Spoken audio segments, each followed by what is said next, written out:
chaque instant, mon âme s'appuie sur toi. L'univers est à toi et ma vie devant toi à chaque instant. Mon âme s'appuie sur toi.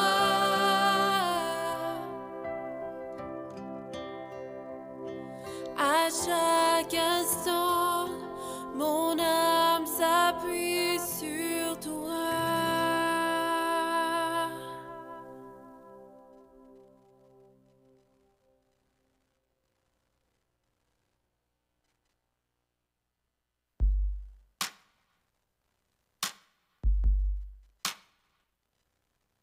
Parole transcendante, au commencement présent.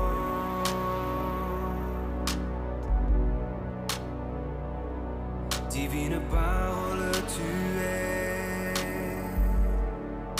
de toute éternité.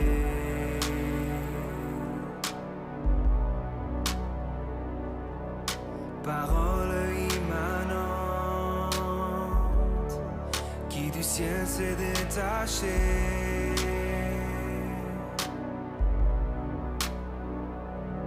Divine parole incarnée de grâce et vérité.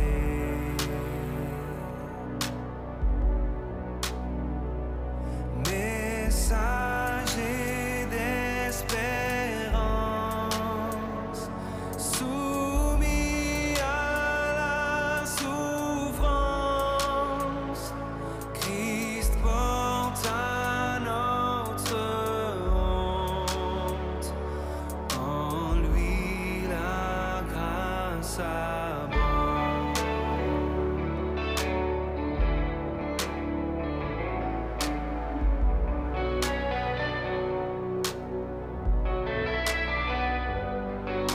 Parole de lumière qui fut envoyée du Père.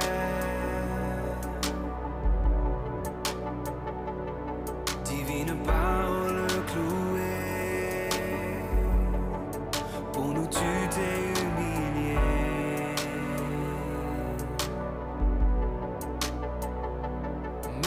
Messager d'espérance, soumis à la souffrance,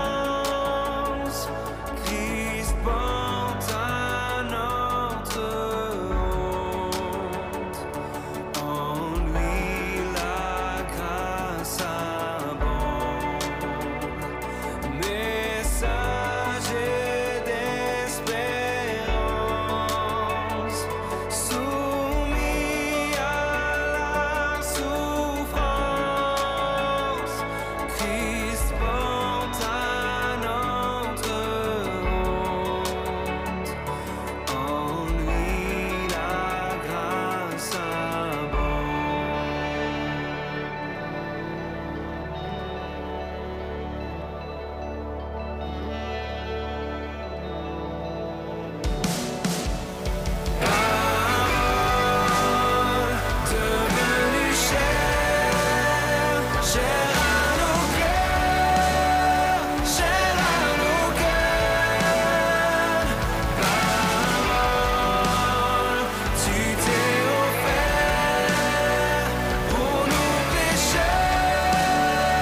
consacrer mon cœur, découvrant l'amour infaillible en toi. Et j'ai perdu ma saveur, j'ai perdu ce feu que j'avais pour toi. Mais du fond de mon âme assoiffée, je reviens à tes pieds. Dieu de vérité remplit mon cœur, que tout en moi chante ta splendeur. Pose sur mes lèvres des louanges en ton honneur. Car c'est toi qui redonne la vie, c'est toi qui guéris, qui a franchi. Dieu de vérité remplis mon cœur de ton esprit. Tu m'as comblé de faveur, me faisant l'héritier de ton éclat. J'ai oublié la valeur d'une invitation aux côtés du roi. Mais du fond de mon âme assoiffée, je viens m'abandonner. Dieu de vérité remplis mon cœur, que tout en moi chante ta splendeur. Pose sur mes lèvres des louanges en ton honneur. Car c'est toi qui redonne la vie, c'est toi qui guéris, qui a franchi. Dieu de vérité remplis mon cœur de ton esprit.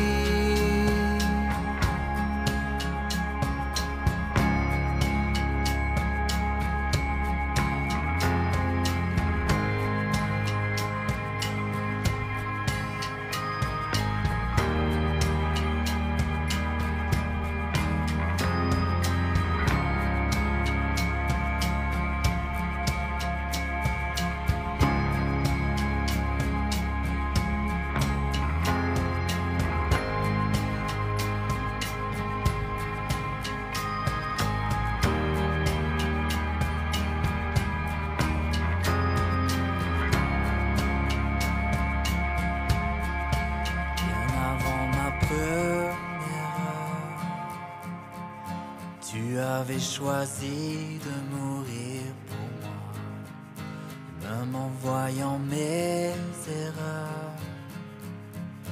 Rien n'a su te détourner de la croix. Aujourd'hui, par cette œuvre parfaite, tu déclares à mon être, tu es merveilleux, tu m'es précieux.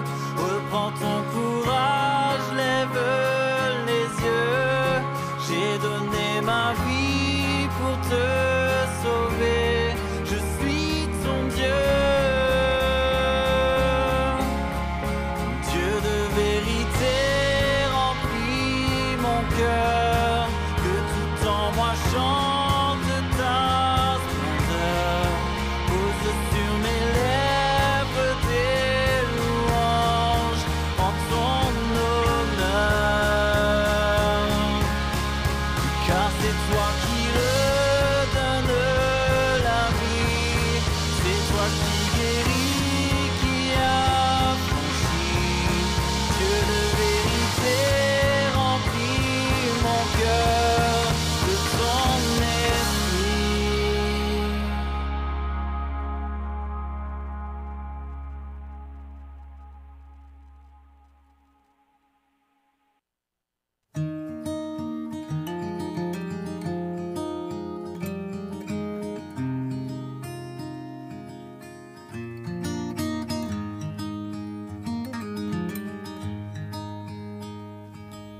Entre tes mains, j'abandonne tout ce que j'appelle le mien.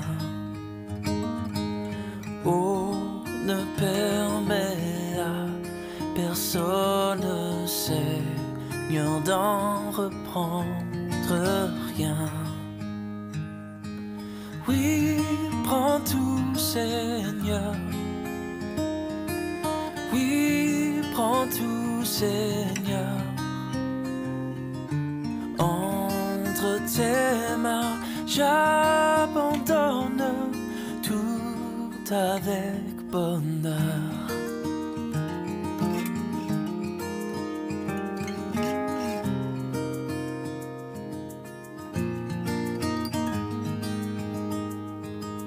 Je n'ai pas peur de te suivre sur le chemin de la croix, car c'est pour toi que je veux vivre.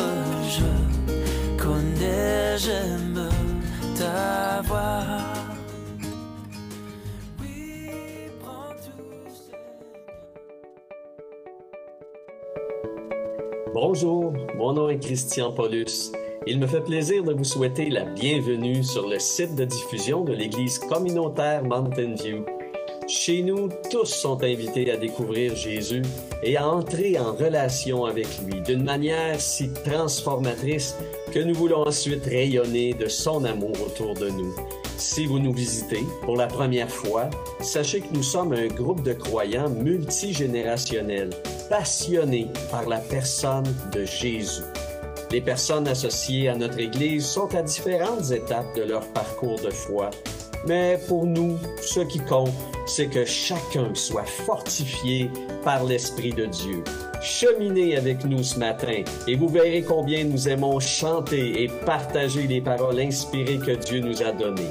Alors encore une fois, bienvenue à notre célébration et sentez-vous libre de nous témoigner votre présence ou encore de nous confier vos besoins de prière via le module de discussion attaché à cette transmission. Chers amis, chers invités, allons maintenant ensemble à la rencontre du Seigneur.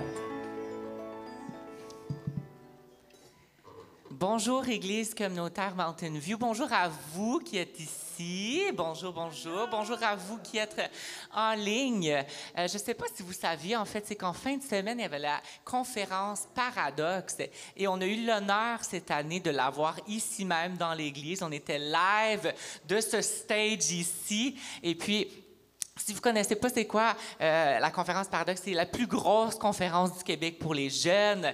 On atteint des fois au-delà de 1000 jeunes. Et puis, c'était juste, tu sais, comme merci de nous avoir donné l'opportunité de le faire ici. C'est un honneur pour nous d'avoir ce beau bâtiment.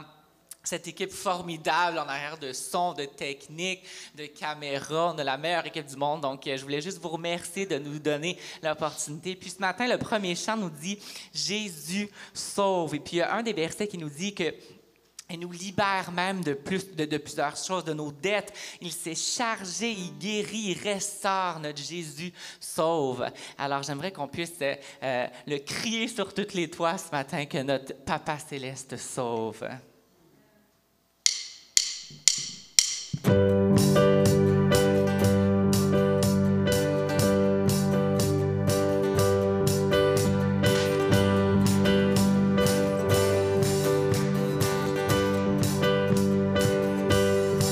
Jour d'espoir, proclamons cette nouvelle, cette paix qui vient du ciel. Jésus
Jésus sauve.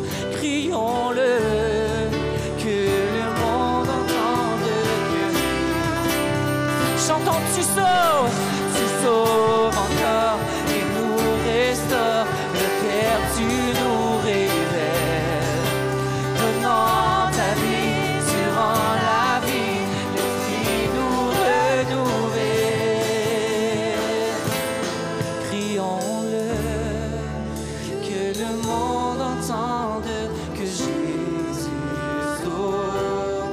Crions-le, que le monde entende que Jésus sauve. Acclamons-le ce matin.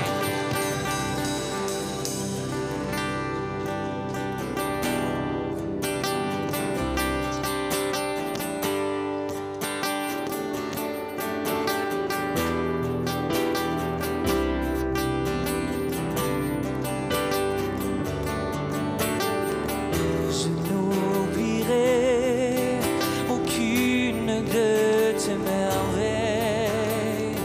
Quand par l'exode, tu vas affranchir mon cœur.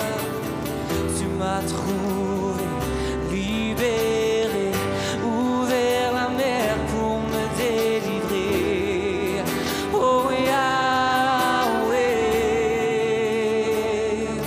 Seigneur, tu combats pour moi, de la victoire est en toi. Alléluia, Alléluia. Tu as déchiré la mer et m'as guidé au travers. Alléluia, Alléluia.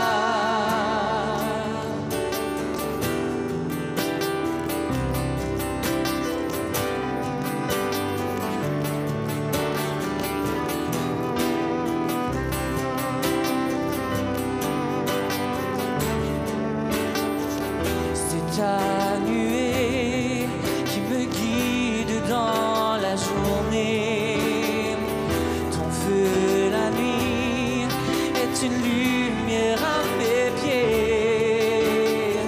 Tu m'as trouvé, libéré, ouvert la mer pour me délivrer. Oh Yahweh, Seigneur, tu combats la victoire est la victoire. Chantons Alléluia, Alléluia, Alléluia. Tu as déchiré, tu m'as guidé au travers.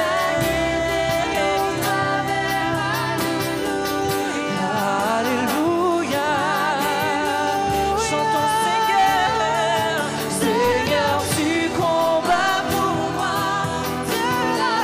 Oui, il est en toi. Chantons Alléluia. Tu as déchiré la mer,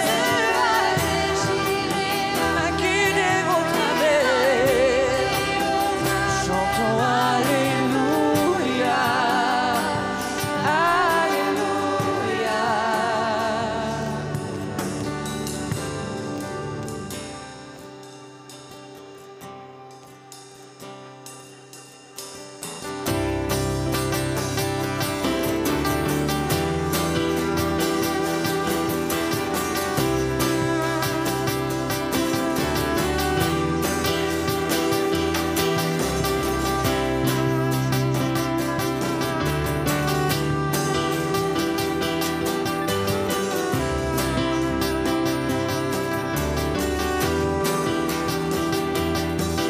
Dieu, tu vas dans mon Égypte, tu me pris par la main, me guida vers la liberté, dans le pays promis.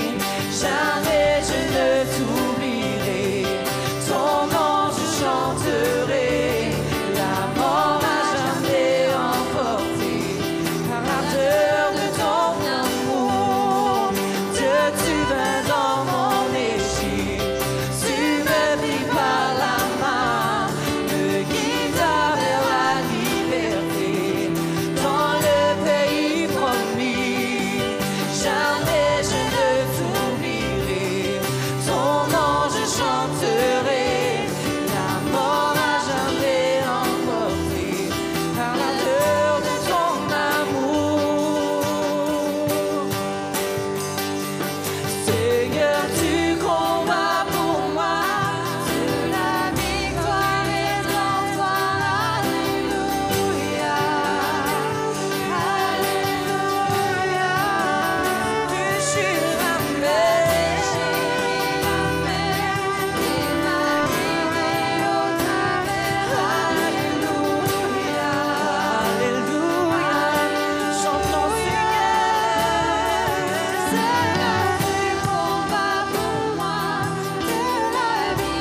genoux devant toi, j'abandonne tout. Oui, j'abandonne tout. Mon seul désir, alors que tu m'attires, c'est d'être avec toi. Oui, c'est d'être avec toi. Je m'abandonne.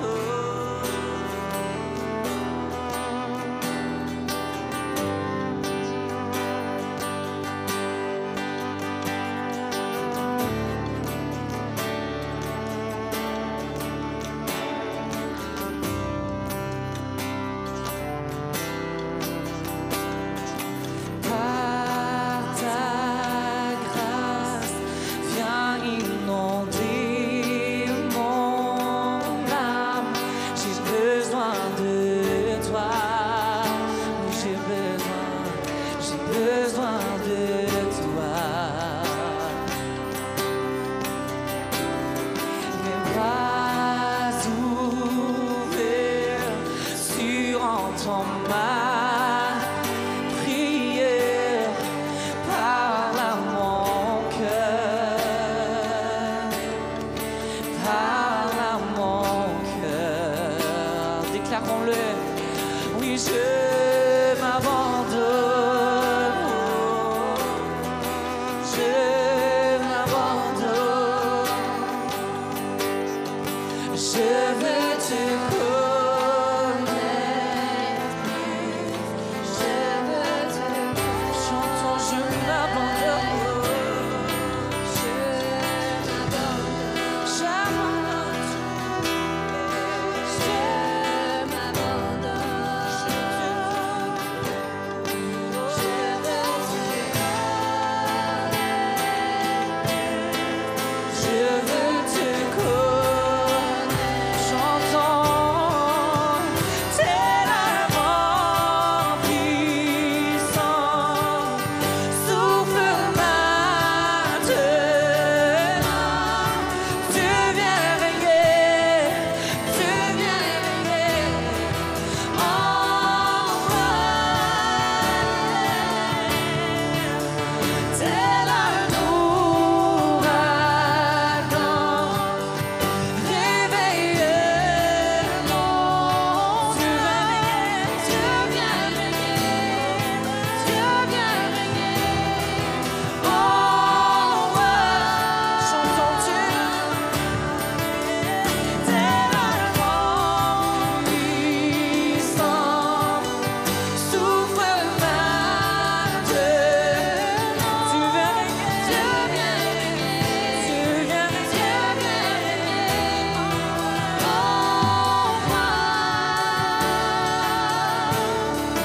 oui, tel un ouragan,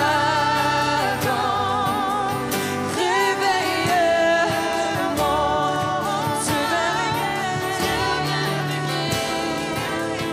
viens régner en moi.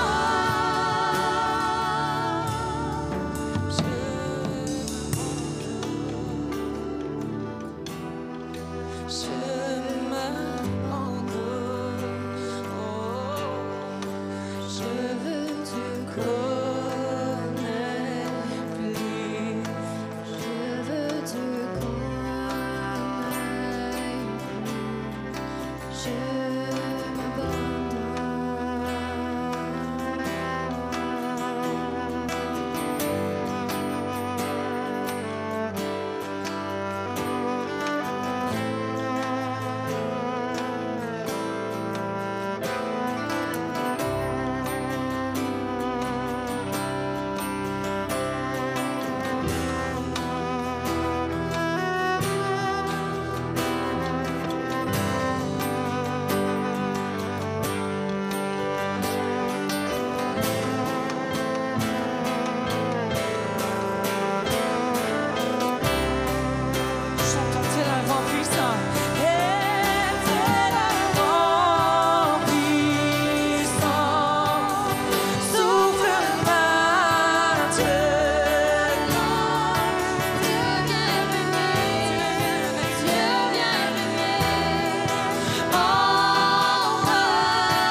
Je m'abandonne,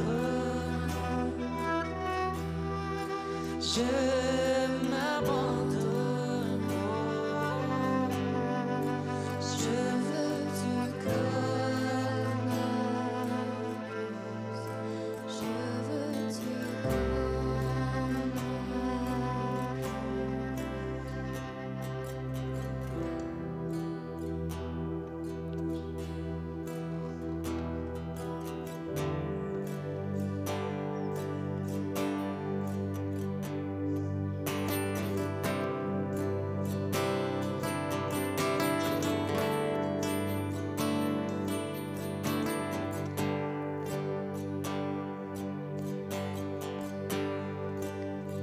attire-moi à toi.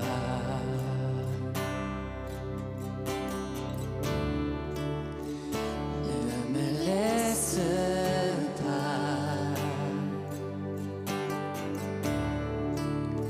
Je veux tout abandonner et restaurer notre amitié. Tu es mon désir.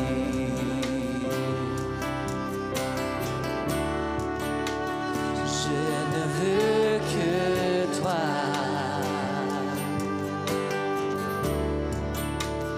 Rien ne peut te remplacer.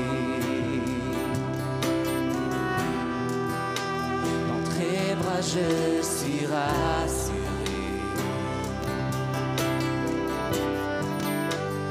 Montre-moi la voie qui me ramène à toi. Me ramène à toi. Oh. Tu es tout pour moi. Sans toi, je ne peux vivre.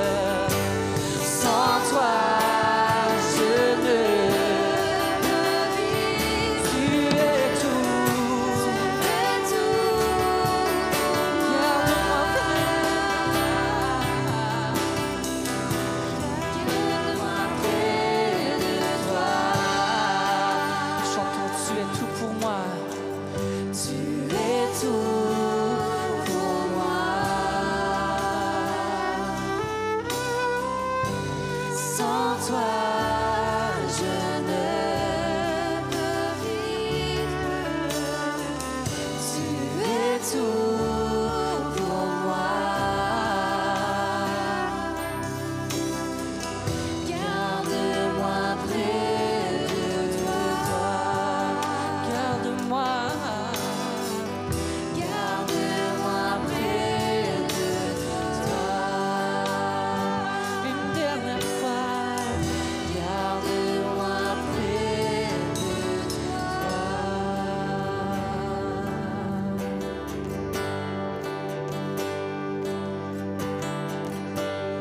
Ébloui par qui tu es. Affligé par qui je suis, j'ai besoin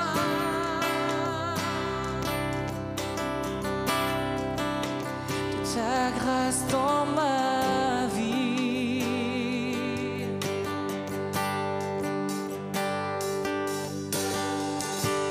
J'ai cherché le bonheur ailleurs. Tout ce monde ne m'apporte rien de toi.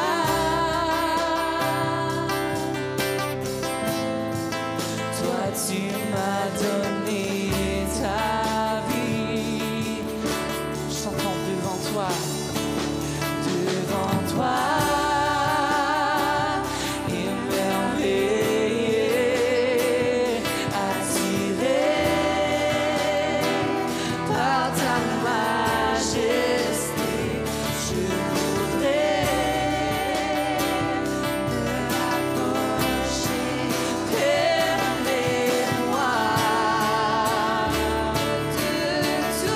Toucher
Seigneur Dieu, nous voulons t'inviter ce matin. Quel meilleur dimanche t'inviter que le jour, la fête de la Pentecôte. Là où la promesse de ton Saint-Esprit s'est déversée sur ton Église, Éternel Dieu, viens au milieu de nous ce matin. Viens nous soutenir, viens nous parler, viens nous réconforter, Seigneur Dieu. S'il y a un temps où on a besoin de toi, c'est bien maintenant. S'il y a un temps où on a besoin de celui qui nous donne le repos, de l'eau vive qui vient de ton Saint-Esprit, c'est bien maintenant. Alors je t'invite, Seigneur Dieu, viens faire la différence dans nos vies ce matin. Parle-nous, réconforte-nous, édifie-nous, bâtis-nous et fais la différence dans nos vies. Au nom de Jésus, j'ai prié. Amen.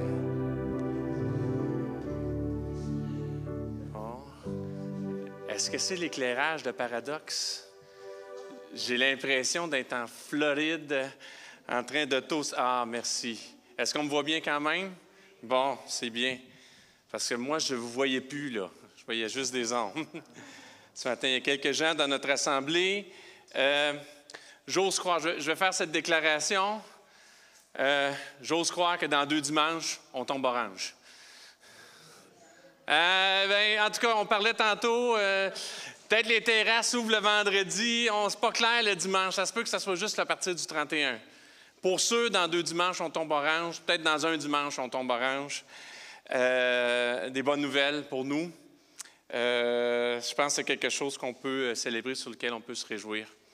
Et Dieu est bon. Message ce matin sur la Pentecôte, on a fait une série de messages sur le livre de Romains, tout centré un peu sur, beaucoup centré sur la bonne nouvelle, et chacun avait les titres en un thème, et je reste avec cette même approche ce matin. Le titre de mon message, c'est « Accompagné ». Accompagné. Si vous voyez bien le fond d'écran, c'est une mosaïque qui représente la Pentecôte. Est-ce qu'il y en a qui ont connu l'Évangile de papier? Claude Lafortune? Ça parle de ma génération. Tu n'as pas connu ça, toi, André, hein? Non. Écoute, moi, ayant grandi dans une famille athée, c'était ça l'Évangile pour moi, là. C'était Claude Lafortune avec l'Évangile de papier. Il faisait des trucs comme ça, un petit peu des mosaïques, collait des petits bouts de papier. C'était très artistique et c'était l'Évangile qui était raconté. Ça me fait penser à ça ce matin. C'est bénissant pour moi de revoir ça. Je m'attends à des grandes choses pour vous ce matin.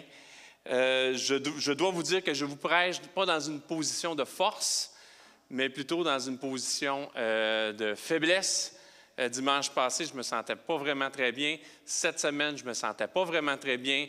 J'ai fait un test, c'est négatif, mais je me suis basé aussi, non pas par ma force, non pas par la puissance, mais par mon esprit. J'ai dû dépendre du Saint-Esprit ce matin. Et c'est ce que je veux vous amener ce matin. Je vais le faire de façon quand même assez rapide parce que j'ai beaucoup de choses. Et j'ai 3 grands points que je vais vous amener ce matin. Le quoi de la Pentecôte, le pourquoi de la Pentecôte et le comment de la Pentecôte. Le quoi, le pourquoi et le comment. Je pense que c'est une fête qui est méconnue et je veux démystifier beaucoup de choses pour vous ce matin et démystifier qu'est-ce que c'est l'action du Saint-Esprit aussi dans l'Église et à quoi on peut s'attendre. Je pense qu'on a eu des visions des fois souvent trop restreintes, trop petites de tout ce que ça implique quand le Saint-Esprit est à l'œuvre en nous. C'est plus que juste parler en langue puis recevoir des langues de feu. Alors, le quoi de la Pentecôte? Alors, la Pentecôte est une fête chrétienne d'une grande importance. C'est une de nos grandes fêtes chrétiennes. On en a 3 grosses, là. 3 grosses fêtes chrétiennes. 3 grosses fêtes chrétiennes. Aucune d'entre elles est biblique. Oh! Je vais vous expliquer tantôt. 3 grosses fêtes chrétiennes. Et je vais faire référence à 3 grosses fêtes judaïques, dans le judaïsme, qui sont présentes dans l'Ancien et le Nouveau Testament. Des fêtes qui sont bibliques dans le centre. Sukkot, Pessah et Shavuot. Je fais un Christian de moi ce matin. Je vous fais un petit peu d'hébreu.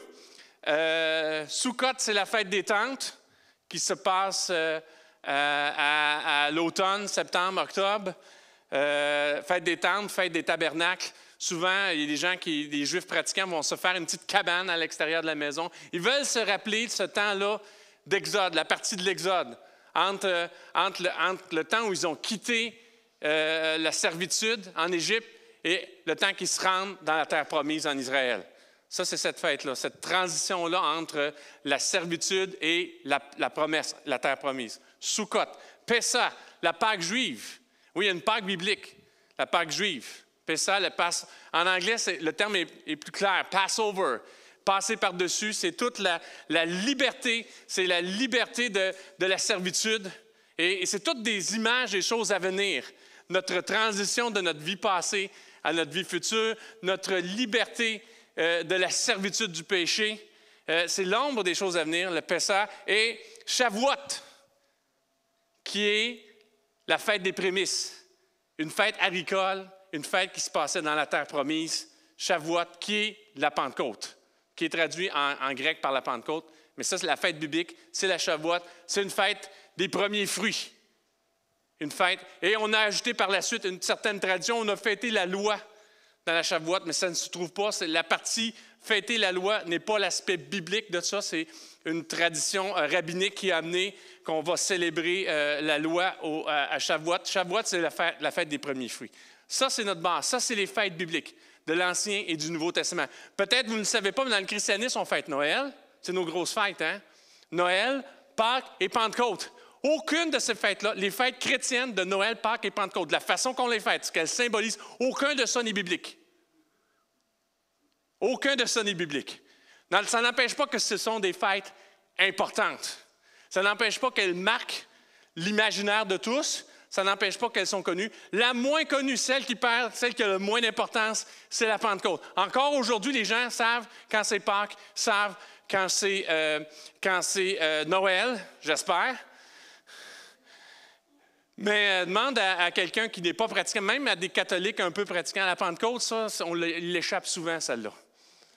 Il l'échappe souvent. Mais c'est 3 fêtes importantes, 3 grandes fêtes importantes. 3 fêtes pour... Moi, je considère une pour chaque personne de la Trinité. Noël, ça ne parle pas de Jésus. C'est un bébé qui arrive, là. C'est le don du Père. Pas le Père Noël, là. Le Père céleste. C'est le don du Père. Car Dieu a tant aimé le monde qu'il a donné son Fils unique. Un cadeau. C'est pour ça qu'on s'échange des cadeaux. Moi, je n'ai pas de misère à ce qu'on s'échange des cadeaux à Noël. On veut se rappeler ça. Et j'aime beaucoup la façon qu'on le fait. On prend un temps dans l'année pour se rappeler le don que Dieu nous a fait. Le don du Fils, qui a choisi. La Trinité, c'est le Père qui nous a... Le Fils s'est donné, a accepté lui-même. C'est difficile de séparer chacun d'entre eux, mais je pense que c'est une fête qui correspond plus au Père qui a donné son Fils pour nous. Et c'est ça ce qu'on se rappelle à Noël. La Pâque, on parle... C'est le vendredi de Pâques qu'on célèbre le sacrifice que Jésus a fait pour nous. Mais à la Pâque, on célèbre sa résurrection. En fait, toute cette période-là de Pâques, on voit qu'est-ce que le sacrifice de Jésus accomplit pour nous. On célèbre tout ce qu'on a dans son sacrifice, sans tache, que l'agneau de Dieu sans tache a donné pour nous. Et on a cette espérance-là parce qu'il est ressuscité. Que nous qui avons mis notre foi en lui, nous ressusciterons aussi. Quel beau temps dans l'année. Des moments clés. Noël, Pâques, et voici la Pentecôte. Celui qu'on oublie un petit peu, là, dans les 3, le Saint-Esprit. Le Saint-Esprit. La Pentecôte, c'est le 50 jours après notre Pâques. Ce n'est pas la Pâque biblique. Le Shavuot, c'est 50 jours après la Pâque juive. Vous savez qu'ils ne correspondent pas les deux, hein? Les 2 fêtes ne correspondent pas. La Pâque chrétienne ne correspond pas à la Pâque juive. Le Shavuot juif ne correspond pas à la Pentecôte chrétienne. Mais nous, on a pris ces fêtes-là et on leur a donné cette nouvelle compréhension-là qu'on avait en Jésus-Christ de ces fêtes-là et des promesses qui ont été faites. Et Jésus a promis beaucoup le Saint-Esprit. Le Saint-Esprit a peut-être ce rôle ingrat qui met en valeur le Père et le Fils. Il ne se met pas lui-même en valeur. Il les met en valeur, mais mon Dieu qu'il est bon. Dieu qu'on a besoin du Saint-Esprit. Seigneur, j'ai besoin du Saint-Esprit. Après 1 an de COVID, avez-vous besoin du Saint-Esprit? Quand tu n'es plus capable, là, Comme tu es souvent plus capable, le Saint-Esprit est là. Et je me demande si on l'a vraiment fêté l'année passée. J'étais comme, tu sais, il me semble, il y a un an, tout était flou un peu, là. Probablement qu'on l'a souligné, mais je ne sais pas à quel point on l'a fêté. Moi, je veux le fêter maintenant. À 1 ou 2 dimanches à tomber orange, là, je veux le fêter, je veux le célébrer, je veux voir tout ce qu'il a fait pour nous. C'est notre accompagnement. La Pentecôte, on souligne l'accompagnement du Saint-Esprit et la naissance de l'Église, qui ne peut pas se faire sans le Saint-Esprit. Alors, il y a une raison à la Pentecôte.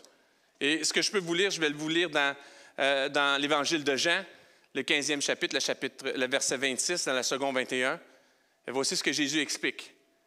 « Quand il sera venu le défenseur que je vous enverrai de la part du Père, l'Esprit de la vérité qui vient du Père, il rendra témoignage de moi. » Et il y en a certaines versions, vous allez voir, c'est le consolateur, le défenseur, ton avocat. Celui qui te console, celui qui est à côté, celui qui ne te laisse pas tomber. C'est plus qu'un body, là. C'est plus qu'un. C'est quelqu'un qui a la puissance d'agir en toi quand il sera venu. Et là, on a la Trinité là-dedans, hein? Que je vous enverrai de la part du Père. Les trois sont là. Le Fils, le Père, le Fils, le Saint-Esprit. Là, il va faire quelque chose. Il rendra témoignage de moi. Il y a une raison. Le Saint-Esprit est là pour rendre témoignage de Jésus, pour rendre témoignage de l'œuvre qui a été accomplie. Il rend témoignage du cadeau du Père, rendre témoignage de la vie éternelle, rendre témoignage de la bonne nouvelle. Il est là pour ça. C'est le témoin par excellence, c'est le juge. Quand il plaide, le Saint-Esprit, là, quand ton défenseur plaide, quand ton avocat plaide, puis qu'il passe à travers ta bouche pour plaider, oh, les arguments sont bons, sont difficiles à réfuter, et c'est lui qui touche les cœurs.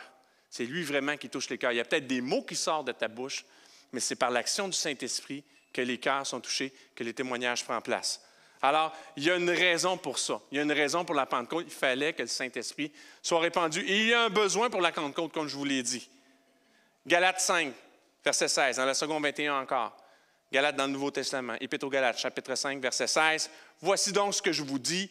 Marchez par l'Esprit et vous n'accomplirez pas les désirs de votre nature propre ou de votre chair, selon les versions. Marchez selon l'Esprit et vous n'accomplirez pas les désirs de votre nature propre. » Savez-vous quoi? La COVID a fait quelque chose. C'est comme un savon qui révèle, qui fait remonter. C'est comme une température chaude qui fait remonter notre nature propre. Moi, je ne comprends pas. Les gens sont énervés. Il n'y a pas de trafic. Il n'y a pas d'auto, là, puis les gens sont sur le nerf. Tu le vois sur la route, là, que les gens sont tendus. Les gens sont tendus dans les salles d'attente. Les gens sont tendus au travail. Les gens sont tendus de partout. La nature propre est là. Priez pour mon épouse. Priez pour moi, mais priez d'autant plus pour mon épouse. Moi, ma nature propre n'est pas nécessairement facile. Durant la COVID, juste avant la COVID, j'ai reçu ce diagnostic-là et je m'en doutais parce que mon frère l'a reçu, un de mes neveux l'a reçu, 2 de mes enfants l'ont reçu, même les 3 maintenant l'ont reçu. Moi-même, je l'ai reçu. On souffre de ce qu'on appelle un trouble de déficit d'attention, qui fait que notre cerveau tourne vite. Qu'on a des fois qu'on est pris par toutes sortes d'affaires. Des fois, on est là, on peut être tout là, puis on peut être pas là pantoute. Amène des stress dans ta vie, amène l'école à la maison, amène les ordinateurs, amène toutes ces affaires-là. Pensez-vous que c'est la bonne nature qui est ressortie de chez nous? Pensez-vous qu'on est super bon, puis qu'on est super attentif à tout le monde, puis qu'on l'a l'affaire? Non, madame, non, monsieur. On a besoin du Saint-Esprit. Moi, j'en ai besoin. Je pense que s'il y a une bonne chose qui peut ressortir de tout ce temps difficile de COVID, ça faisait peut-être des décennies qu'on n'avait pas vécu des situations qui nous troublaient comme ça. J'écoutais dernièrement un reportage que la dernière fois que le monde a été troublé comme ça, c'était à la Deuxième Guerre mondiale. Que toute l'humanité a été troublée comme ça, que tout le monde a été dérangé comme ça, c'était à la Deuxième Guerre mondiale. Et moi, je pense que c'est une occasion pour Dieu de nous montrer toutes les limites de notre nature humaine et notre besoin du Saint-Esprit, de l'Esprit de Dieu. Alors, la Pentecôte, il y a une raison, puis il y a un besoin. Il y a un quoi, là. Il y a quelque chose. Ce n'est pas pour rien que ça prend place. Maintenant, il y a un pourquoi aussi. Pourquoi la Pentecôte? Et c'est là que mon accompagné prend place. La Pentecôte, pourquoi? Accompagné. La Pentecôte prend place parce qu'on a besoin d'être accompagné dans une transition dans l'action de Dieu sur terre. Elle a pris place parce qu'on avait besoin d'être accompagné. Il y avait une transition de l'action de Dieu sur terre qui devait prendre place. Voici ce que Jésus lui-même a dit dans l'Évangile de Jean, 16e chapitre, verset 7, second 21. Évangile de Jean, 16e chapitre, verset 7. « Cependant, je vous dis la vérité, il faut mieux que je m'en aille. Il vaut mieux que je m'en aille. En effet, si je ne m'en vais pas, le défenseur ne viendra pas vers vous, mais si je m'en vais, je vous l'enverrai. » Moi, j'avais de la difficulté à comprendre ce message-là quand je le lisais au début de ma vie chrétienne. Jésus, tu es le Dieu, tu es l'agneau de Dieu, tu es celui pour lequel je prie, puis c'est avantageux que tu t'en ailles. Non, moi, je ne veux pas que tu t'en ailles. Les disciples qui marchaient avec lui ne voulaient pas qu'il s'en aille. Quand il disait qu'il s'en allait, là, eux autres, ils tombaient dans le déni. Là. Hein, Pierre, il a même fait des super déclarations. Hein? Et de la même bouche qui a dit que tu es le sauveur, de la même bouche qui a dit « Hey, non, ça n'arrivera pas, tu ne mourras pas, tu n'iras pas à la croix, ça ne se passera pas de même. » Puis le même Jésus qui lui a dit « Ça, c'est l'Esprit de Dieu qui t'a inspiré ça », il a dit à Pierre « Arrière de moi, Satan. » Arrière de moi, Satan. Je ne veux pas qu'il parte, moi, Jésus. Hey, Jésus marche avec moi, je veux pas, mais il est avantageux. Est-ce que vous comprenez le cadeau qu'on a avec tout l'accès qu'on a auprès de Dieu, tout ce que Dieu peut faire avec le Saint-Esprit dans nos vies? Ce n'est pas moi qui le déclare, c'est notre Sauveur qui le déclare. C'est Dieu lui-même qui déclare « Hey, c'est avantageux que ce ne soit pas cette personne-là de la Trinité qui vienne. C'est avantageux que ce soit le Saint-Esprit qui vienne. » Parce que lui, moi, je peux être là un peu avec toi, tu peux manger avec toi, je peux manger avec toi, je peux marcher, c'est limité le nombre de personnes à qui je peux parler. Mais à travers le Saint-Esprit, je peux parler à la terre entière de façon personnelle. Je peux parler à ton cœur. Je peux être à l'intérieur de toi, je peux t'édifier, je peux te consoler. Je peux renouveler ton raisonnement. Je travailler dans ton cerveau, travailler dans ton cœur, travailler dans ton être, corps, âme et esprit. Quelque chose que je ne peux pas faire alors que je marche sur terre à côté de toi. Voici ce qui est avantageux. Accompagné d'une façon extraordinaire. Merci. Une transition extraordinaire accompagnée d'une façon extraordinaire. C'était déjà extraordinaire de marcher avec Jésus sur terre. Savez-vous quoi? C'est encore plus extraordinaire de marcher avec le Saint-Esprit aujourd'hui. Vous pouvez vivre des plus grandes choses que les disciples ont vécues alors que Jésus marchait avec eux pendant entre 30 et 33 ans, alors qu'il faisait son ministère. Tu peux vivre des plus grandes choses. C'est avantageux. Ce n'est pas moi qui le dis. C'est notre Sauveur lui-même qui le dit. Ça, on peut célébrer ça aujourd'hui. C'est une méchante transition. Méchante bonne transition. Il faut comprendre ces choses-là. Deuxième chose, accompagné dans une éducation de l'action de Dieu sur terre.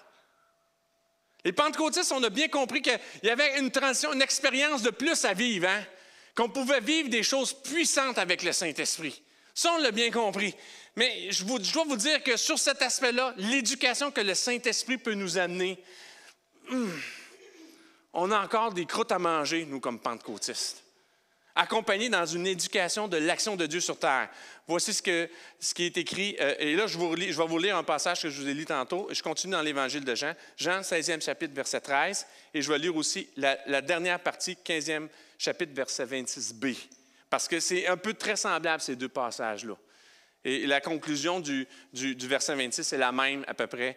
Le début du verset 26 est le même, c'est pour ça que je ne le reprends pas. La conclusion est différente. Mais voici ce que Jésus lui-même dit. Quand le défenseur sera venu, l'Esprit de la vérité, il vous conduira dans toute la vérité.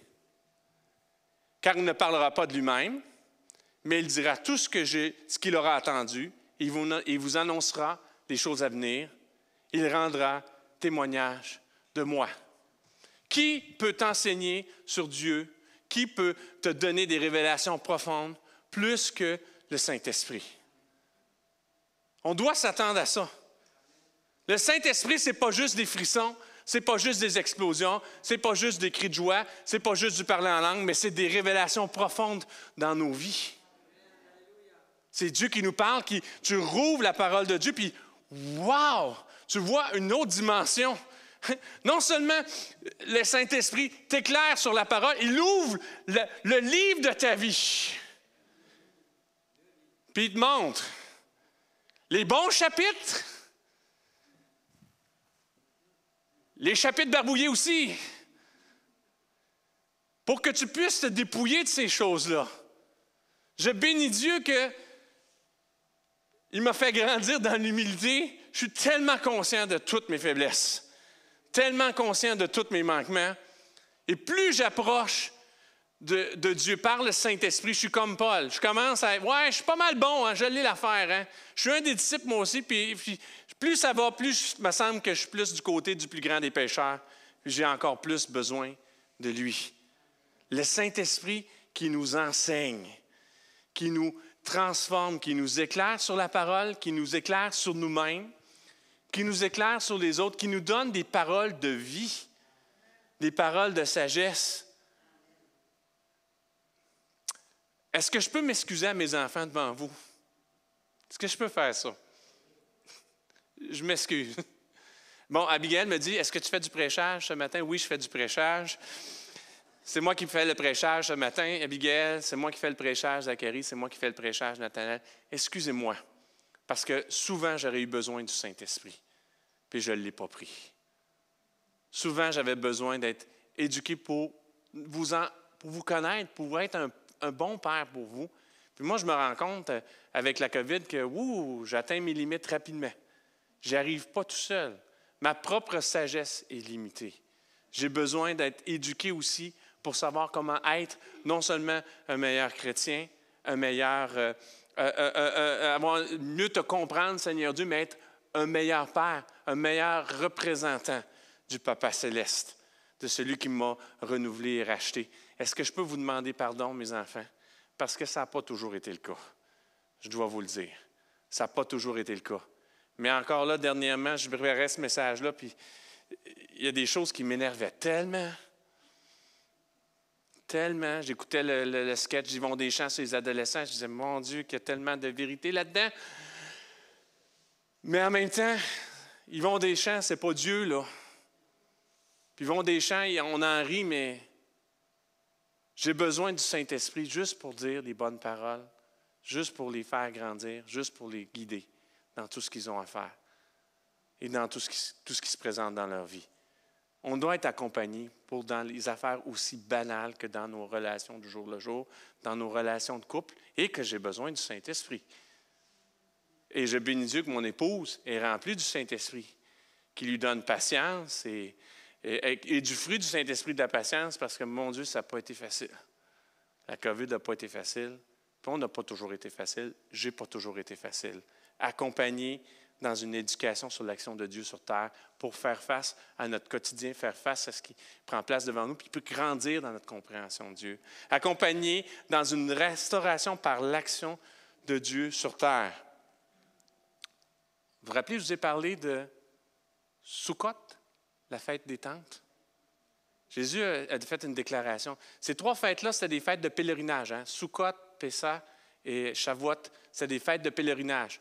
Les Juifs helléniques qui étaient un petit peu éparpillés un peu partout retournaient à Jérusalem. Jésus était là. C'est pour ça qu'à la Pentecôte, il y avait plein de gens qui parlaient d'autres langues que l'hébreu. Et quand ils les ont entendus parler, ils disaient « Hey, c'est les langues qu'on parle dans le coin où on est, nous autres. » là. Il y avait des pèlerins qui étaient là, sur place à Jérusalem. Il y avait des pèlerins pour la Pâque juive. Et il y avait des pèlerins aussi pour la fête Sukkot, la fête des tabernacles, la fête des temples. Voici ce que Jésus a déclaré le dernier jour de cette fête-là. Je vais vous le lire dans l'Évangile de Jean encore, 7e chapitre, versets 37 à 38. Le dernier jour, le grand jour de la fête, Jésus debout s'écria, « Si quelqu'un a soif, qu'il vienne à moi et qu'il boive. Celui qui croit en moi, des fleuves d'eau vive couleront de lui, comme l'a dit l'Écriture. » Verset 39. Et il dit cela à propos de l'Esprit qui devait recevoir ceux qui croiraient en lui. En effet, l'Esprit n'avait pas encore été donné parce que Jésus n'avait pas encore été élevé dans sa gloire. Des fleuves d'eau vive. La terre a un petit peu séché pendant la COVID. Hein? Un petit peu de terre, un petit peu de fleuve d'eau vive, ça ne ferait pas de mal. Qu'est-ce qui t'empêche de le demander? On souligne, là, la Pentecôte a rendu ça possible. Ce n'est pas ma promesse. Tu es tanné, tu te sens desséché, tu es écœuré, tu n'es plus capable. Venez à moi. Il y a pas. La question, c'est si. Si quelqu'un, eh bien, si c'est toi, viens, prends-le, accepte ce Saint-Esprit-là. Il peut te rafraîchir, te renouveler, te donner une vie abondante, des fleuves d'eau vive. Quelle image plus vivante que ça? Une eau vive, une eau fraîche, une source qui non altérée, qui rafraîchit vraiment. Quand la Samaritaine lui a demandé, il en a parlé aussi, hein? Elle en voulait de cette eau-là. Une eau que tu bois puis qui comble vraiment ta soif. Il va y avoir du déconfinement. Je peux vous assurer qu'il y en a beaucoup de terres desséchées autour de nous. Soyons des agents d'eau vive qui parlent de Jésus qui dit à quiconque qui a soif, viens à moi des fleuves d'eau vive. Expérimente ce Saint-Esprit-là qui te redonne la vie alors que tu es épuisé, fatigué, desséché, limité, isolé, qui te ramène à la vie, accompagné dans une restauration par l'action de Dieu sur terre. Alors, une éducation, une restauration, qu'est-ce que je vous avais dit en premier? Je vais mettre ma petite feuille ici. Une transition, une éducation, une restauration, une démonstration, accompagnée dans une démonstration de l'action de Dieu sur terre. Ça, on est fort là-dessus, nous, les pentecôtistes, dans la démonstration. Ça, c'est notre point fort. Voici les signes qui accompagneront, Marc, 16e chapitre, versets 17 à 20. Voici les signes qui accompagneront ceux qui auront cru. En mon nom, ils pourront chasser des démons, parler de nouvelles langues, attraper des serpents. Et s'ils boivent un breuvage mortel, celui-ci ne leur fera aucun mal. Mais ils poseront les mains sur les malades et ceux-ci seront guéris. Après avoir parlé, le Seigneur fut enlevé au ciel et il s'assit à la droite de Dieu. Quant à eux, et là on parle des disciples, ils s'en allèrent prêcher partout. Le Seigneur travaillait avec eux et confirmait la parole par les signes qui l'accompagnaient. Ça, on l'a bien compris. Mais comprenez-vous que l'Évangile de Marc, là, c'est vraiment particulier. Marc écrit aux Romains. Les Romains, c'est action, réaction. Voyez-vous qu'il y a un petit trou dans le texte, là? Il est enlevé, puis là, tout de suite, ils s'en vont prêcher, puis ils s'en vont partout, puis ils font les miracles. C'est pas ça qu'on voit dans le livre des Actes, là. C'est pas ça qu'on voit dans les autres évangiles. Mais regarde, on parle à des Romains, là, coupe les détails, un bon film d'action. C'est quoi un bon film d'action pour les Romains? Fast and Furious. Connaissez-vous cette série-là de films qui finit plus jamais, qu'un jour on va être rendu à Fast and Furious 20, là? C'est toujours la même histoire, hein? C'est toujours des chars, puis des fois, là, ils sont rendus avec des sous-marins, je ne sais pas trop comment ils font. Il y a quelqu'un, là, il y a des brainstorming qui se font. Ça, c'est les Romains, ça. Action. Hein? Tu as un Dieu qui agit, il fait des miracles, montre-moi ce qu'il fait, voilà. Mais si on lit ce texte-là, puis si ton expérience avec le Saint-Esprit, c'est juste une démonstration de puissance, c'est aussi une démonstration de puissance. Dieu fait encore des miracles, Dieu agit encore, il y a une bénédiction à parler en langue, il y a une bénédiction à imposer les mains, puis les malades sont guéris. Il y a des miracles qui se produisent encore. Nous avons des miracles dans notre assemblée. Il y a des petites voix qui se font entendre dans l'assemblée, c'est des miracles. Des bébés qui se font entendre dans l'assemblée, c'est des miracles. On a prié, Dieu a exaucé. Il fait encore des grandes choses au milieu de nous. Mais si l'Esprit de Dieu, c'est juste ça, on passe à côté de tellement de choses profondes que Dieu peut faire dans notre vie. C'est pour ça que j'ai fini avec ça. Parce que ça, c'est une évidence. On le comprend très bien. Mais est-ce qu'on comprend que Dieu, le Saint-Esprit nous enseigne aussi? Le Saint-Esprit nous fait transitionner vers d'autres choses, nous amène à d'autres choses. Le Saint-Esprit nous restaure aussi, nous fait du bien. Il n'est pas juste il est aussi dans le feu d'artifice, mais il est aussi dans les murmures, dans l'eau qui coule, dans les bruits tranquilles, dans nos temps de méditation, dans nos temps tranquilles, il nous parle encore. Les plus grands moments de ma vie n'ont pas toujours été des gros feux d'artifice, mais une douce voix qui me parlait à mon cœur et qui m'a touché profondément, c'est le Saint-Esprit. Alors, c'est le pourquoi. Maintenant, le comment. Le comment de la Pentecôte. Et là, je vais vous lire plus les passages qu'on connaît plus sur cette Pentecôte-là dans le livre des Actes. Et suite à ces passages-là, je vais avoir 6 leçons pour vous en fast track. Qui a connu Gary Carter? Gary Carter? Bon, ça parle de notre âge. Tu n'as pas connu ça. Il a connu Gary Carter. André, tu devrais connaître Gary Carter. Hein? Gary Carter, le receveur au baseball, les expos. Tu sais, il y a une époque, là, il y avait une équipe de baseball à Montréal. Là.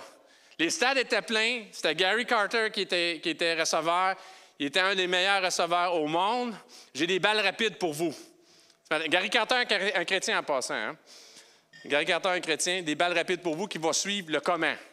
Mais il y a une grande vérité pour nous ce matin. Et je vais vous lire ces passages-là. Et peut-être je vais vous amener une interprétation que vous n'aviez pas. Juste parce qu'on n'a pas tenu compte d'une conjonction de coordination.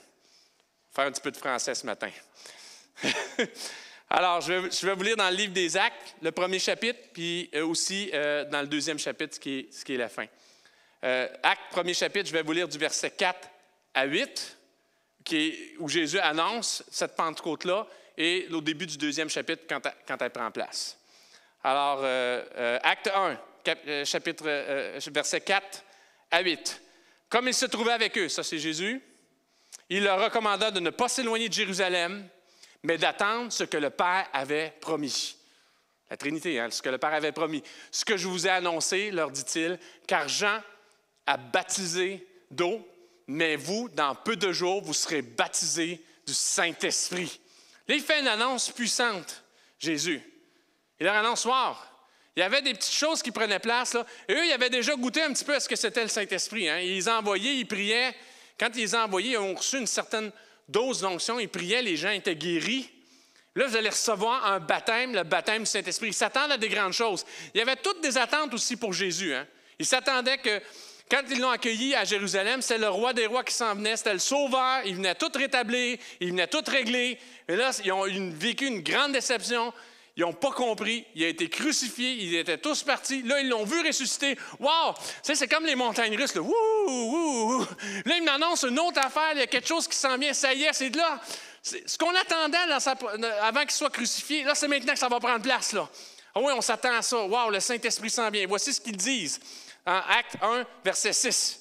Alors, les apôtres réunis lui demandèrent, toute la gang lui demandèrent, « Seigneur, est-ce en ce temps que tu rétabliras le royaume d'Israël? » Question simple. Est-ce en ce temps que tu rétabliras le royaume d'Israël? Et là, maintenant, vous allez voir que je vais changer un petit peu votre conception parce que là, je vais vous citer un passage qui est très connu, mais je vais vraiment l'amener dans son contexte, avec une conjonction de coordination. OK? Versets 7 et 8. 7 et 8 vont ensemble. Il leur répondit, « Ce n'est pas à vous de connaître les temps ou les moments que le Père a fixés de sa propre autorité. Mais vous recevrez une puissance, le Saint-Esprit venant sur vous, et vous serez mes témoins à Jérusalem, dans toute la Judée, dans la Samarie et jusqu'aux extrémités de la terre. » La conjonction de coordination, c'est le « mais ». Une conjonction de coordination, c'est ce qui coordonne deux phrases. Tu ne peux pas lire la deuxième phrase sans tenir compte de la première phrase. La première phrase, ça apporte un point, puis la deuxième phrase vient l'équilibrer. Puis toutes ces deux phrases-là sont une réponse à une question.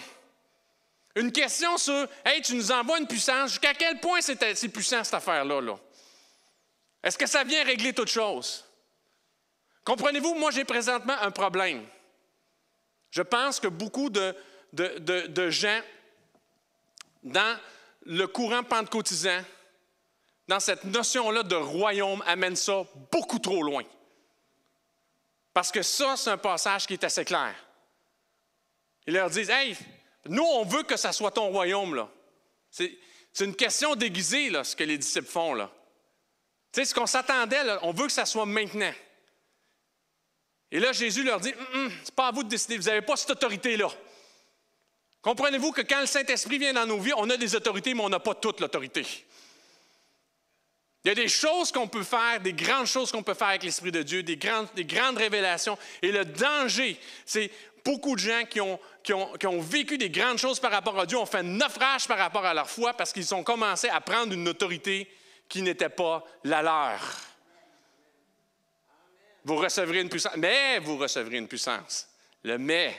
Alors, c'est équilibré. Ce n'est pas à vous. Il y a une partie d'autorité qui est à Dieu, mais vous recevrez une puissance pour une fonction particulière, pour être mes témoins. Il y a une puissance pour témoigner. Il n'y a pas une puissance pour nous élever. Il n'y a pas une puissance pour commander la bénédiction. Il n'y a pas une puissance pour renverser les choses. Ce n'est pas que Dieu ne veut pas nous bénir. Ce n'est pas que tu ne peux pas prier pour une bénédiction, mais ce n'est pas ça la puissance. Ce n'est pas la puissance pour élever le royaume de Dieu sur terre. C'est Dieu lui-même qui va venir rétablir les choses. C'est à lui l'autorité. Ce n'est pas à nous à déterminer quand est-ce que son royaume va venir. Mais nous, on est appelés à être ses témoins. Et on a une puissance pour témoigner. Faisons notre part, prenons la puissance de Dieu pour ce qu'elle est notre part et laissons à Dieu sa part. C'est lui qui règne. Nous serons à côté de lui, son Église. Nous allons régner à ses côtés, mais c'est lui qui a l'autorité. Nous, on a une autorité cependant. Une autorité puissante. Et ça va vous enlever une lourde fardeau sur vos épaules.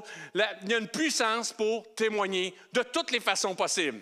À la fois par les signes, les prodiges, mais aussi par juste des paroles vraies, des paroles véridiques, des paroles d'amour, où on représente Jésus, où on restaure, où on aide les gens à passer où on relève les gens, on les aide à faire une transition, on les aide à guérir, on les aide à apprendre à se connaître eux-mêmes, à connaître un Dieu qui les aime. Et on prie pour eux, puis c'est quoi? Dieu témoigne.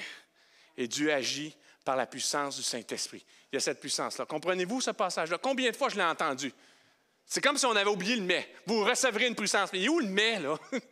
Il est où le contexte là-dedans? C'est un contexte qui est très clair. Et ça vient à l'encontre de beaucoup de croyances qui viennent, on va établir le royaume sur terre. Non, ce n'est pas à nous de l'établir. C'est lui qui va le faire, mais on va être ses témoins. On va être ses témoins. Vous savez quoi? Quand on est ses témoins, on ne se trompe jamais. On ne se trompe jamais. Il y a des gens qui ont témoigné par leur sang versé. Quand il y avait des martyrs, il y avait plus de gens, les gens qui témoignaient par leur sang versé. Ils voyaient comment les chrétiens mouraient, puis ils disaient, wow, ça se peut pas, là. Ça se peut pas. Ça se peut pas, ce Dieu-là est vrai. Ils étaient des témoins par la puissance du Saint-Esprit. Ça peut aller jusque-là. Ça peut aller jusque-là. Comprenez-vous l'idée qui est en arrière de ça, le comment de la Pentecôte? Et voici ce qui est écrit dans Acte 2, versets 1 à 4. Alors, là, ça prend place. Quand le jour de la Pentecôte arriva, finalement, ils étaient tous ensemble dans un même endroit. Tout à coup, il vint du ciel comme un bruit, comme celui d'un vent violent. Il remplit toute la maison où ils étaient assis. Des langues qui semblaient des langues de feu leur apparurent, séparées les unes des autres, et elles se posèrent sur chacun d'entre eux. Ils furent tous remplis du Saint-Esprit et ils se mirent à parler en d'autres langues, comme l'Esprit leur donnait de s'exprimer. Et après ça, on sort dehors, les gens entendent tout ça. Il y a une première prédication de la parole. Il y a une puissance de témoigner. Ils parlaient en langue pour témoigner. Ils entendaient les louanges de Dieu dans leur langue. Oh, ils ont reçu l'attention des gens. Pierre qui avait renié Jésus 3 fois, a été capable de prêcher devant une foule qu'il ne connaissait pas, une grande foule. 3000 personnes se sont converties. 3000, et là, on ne comptait pas les femmes et les enfants. 3000 personnes se sont converties. Une puissance pour témoigner. Alors, voici les leçons à prendre de comment vivre la Pentecôte. Première leçon. L'expérience extraordinaire du Saint-Esprit se manifeste dans l'ordinaire de l'humanité. Jésus n'a pas choisi de venir à Rome. Il n'a pas choisi de venir à Alexandrie, qui étaient les capitales de l'époque, qui étaient les grandes villes de l'époque. Le jour de la Pentecôte n'est pas apparu à l'Acropole, il n'est pas apparu dans une des 7 merveilles du monde antique. Il est apparu dans une petite chambre haute avec quelques centaines de disciples qui tremblaient alors que leur vie était en danger. D'une grande foule qui suivait Jésus, il n'en restait plus que des miettes. Ordinaire. Dieu se manifeste à travers des choses ordinaires. Le Saint-Esprit se manifeste dans vos temps de prière, dans vos temps où vous vous recueillez, dans vos temps où vous attendez à Dieu. Attendez-vous à l'expérience extraordinaire du Saint-Esprit qui se manifeste à travers l'ordinaire de nos prières, de nos lectures de la Bible, de nos rencontres quotidiennes. Des gens qu'on rencontre, des gens que Dieu place devant nous, ils se manifestent avec ça. Première face-barre. Vous l'avez attrapé? Deuxième balle rapide. Quand la puissance de Dieu est à l'œuvre par le Saint-Esprit, il faut se calmer le pompon et reconnaître la limitation de notre autorité. On se calme le pompon. Les anglophones aiment tellement cette expression-là.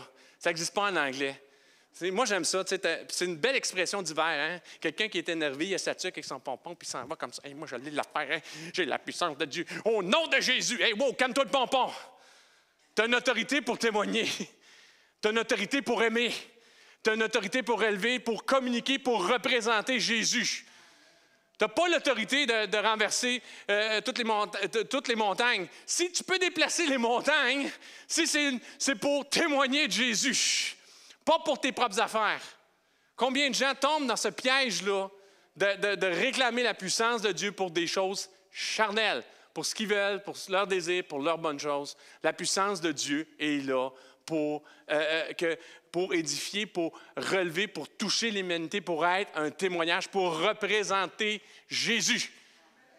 Quand ça passe ça, mets les freins, wow! Parce que là, tu es dans le mais. Comprenez-vous? Tu es dans le mais. Il y a une partie de l'autorité qui appartient au Père, qui appartient à Jésus, qui appartient au Saint-Esprit. Mais pour ta part, sois son témoin. Si tu marches là-dedans, les grandes choses que Dieu va faire à travers toi, tu ne le sais pas encore. Et je pense que l'Esprit de Dieu est beaucoup limité à cause de cette mauvaise perception-là qu'on prend une autorité qui n'est pas la nôtre. Fais ce que Dieu te demande de faire. On répète des modèles, on apprend des méthodes. Moi, je n'ai jamais compris ça, des méthodes pour le Saint-Esprit. Comment le Saint-Esprit peut te guider si tu suis une recette, une méthode? Même pour prier. Il y a des choses qu'on peut apprendre, mais en bout de ligne, là, c'est le Saint-Esprit qui te guide ou c'est pas le Saint-Esprit qui te guide? Tu fais face à des êtres humains pour qui Jésus a donné sa vie. Écoute le Saint-Esprit pour savoir quoi leur dire, quoi faire. Comment prier pour eux, être guidé pour les toucher. Quand Jacques était-tu avec eux? Quand ils sont allés au temple, puis qu'il y avait le paralytique qui mendiait à la porte. Il était tout le temps là, le paralytique. Hein?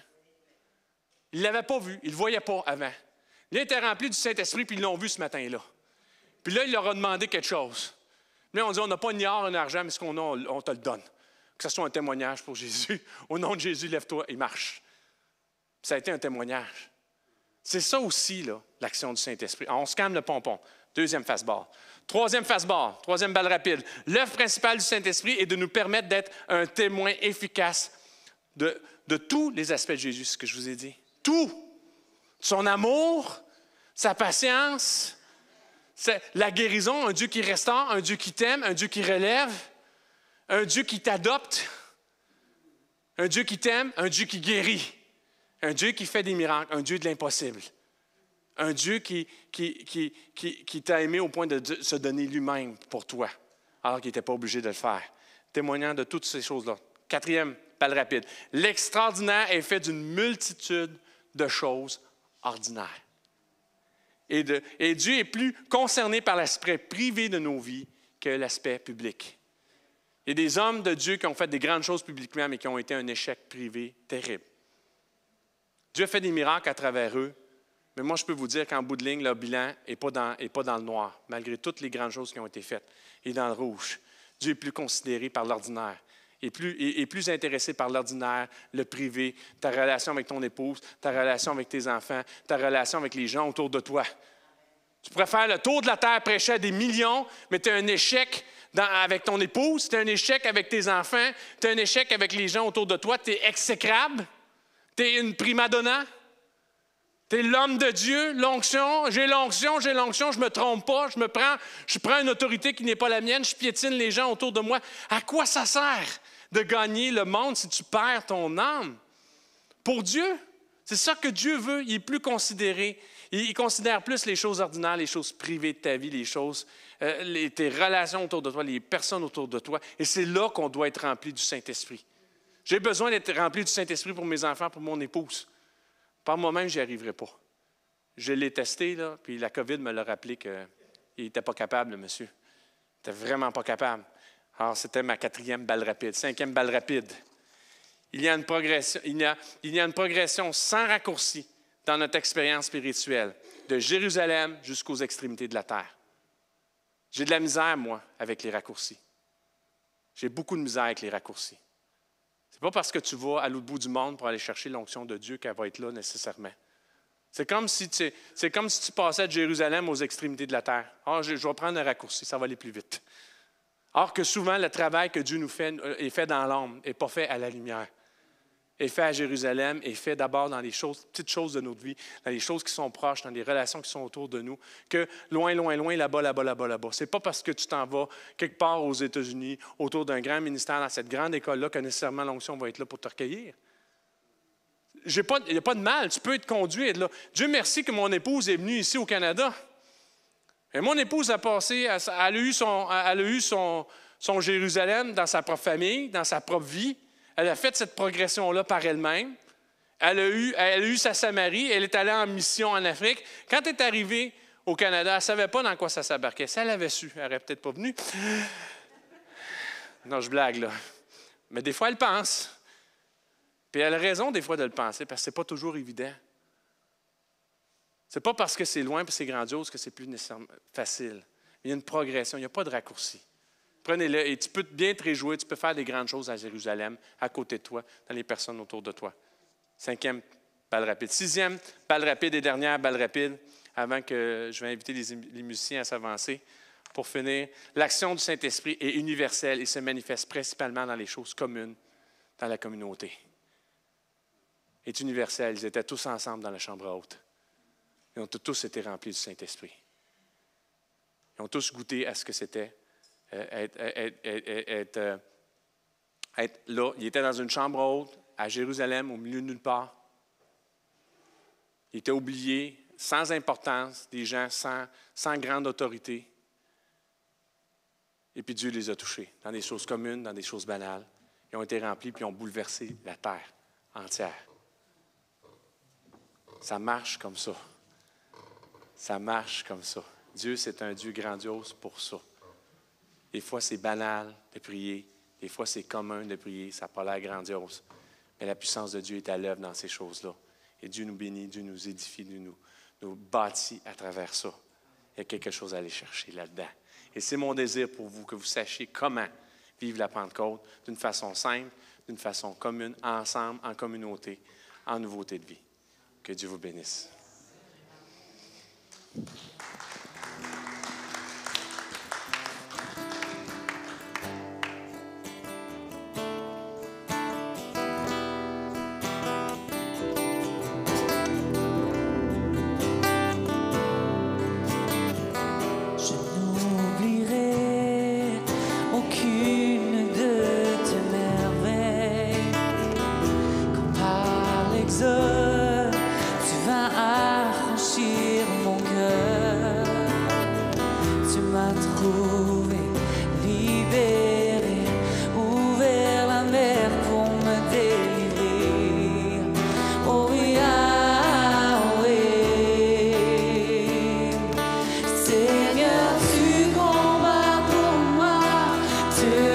Victoire est en toi, alléluia.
Merci d'avoir participé au service de l'Église communautaire Mountain View.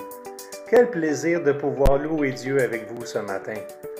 Si vous voulez écouter ce message à nouveau ou encore trouver la banque de tous nos messages, visitez notre site web au www.ecmountainview.org et trouvez l'onglet Enseignement. Vous y trouverez tous les messages en version vidéo et en version podcast. Pour toute autre question, veuillez nous contacter par courriel à info@ecmountainview.org. Je vous laisse avec ce dernier verset dans Colossiens chapitre 3 qui nous encourage que peu importe ce que nous faisons, de le faire de bon cœur comme pour le Seigneur. Sur ce, passez une belle semaine et en espérant vous revoir la semaine prochaine.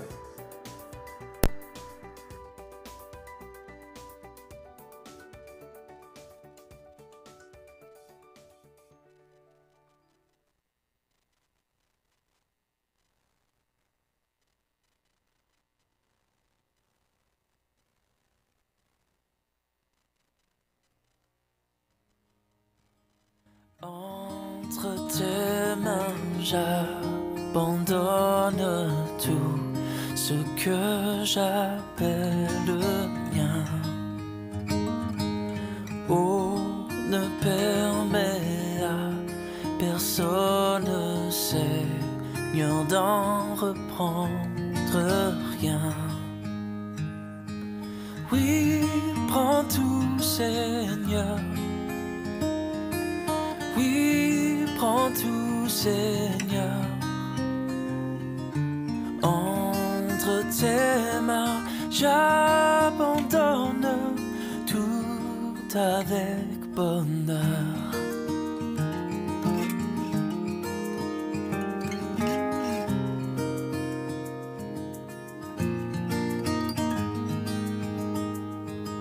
Je n'ai pas peur de te suivre sur le chemin de la croix,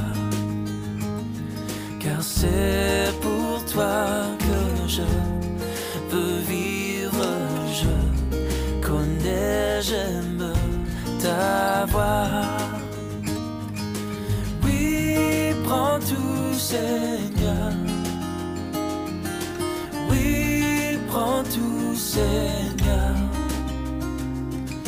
Sans rien garder, je te livre tout avec bonheur.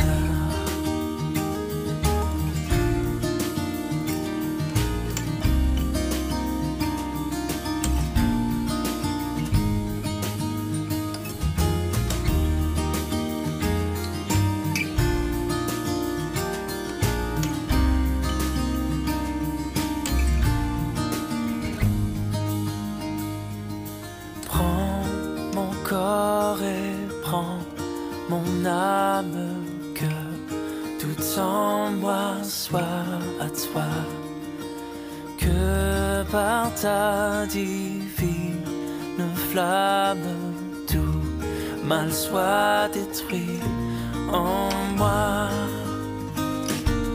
Oui, prends tout, Seigneur. Oui, prends tout, Seigneur. Prends mon corps et prends mon âme, règne sur mon cœur. Oui, prends tout, Seigneur. Oui, prends tout, Seigneur. Entre tes mains, j'abandonne tout avec bonheur.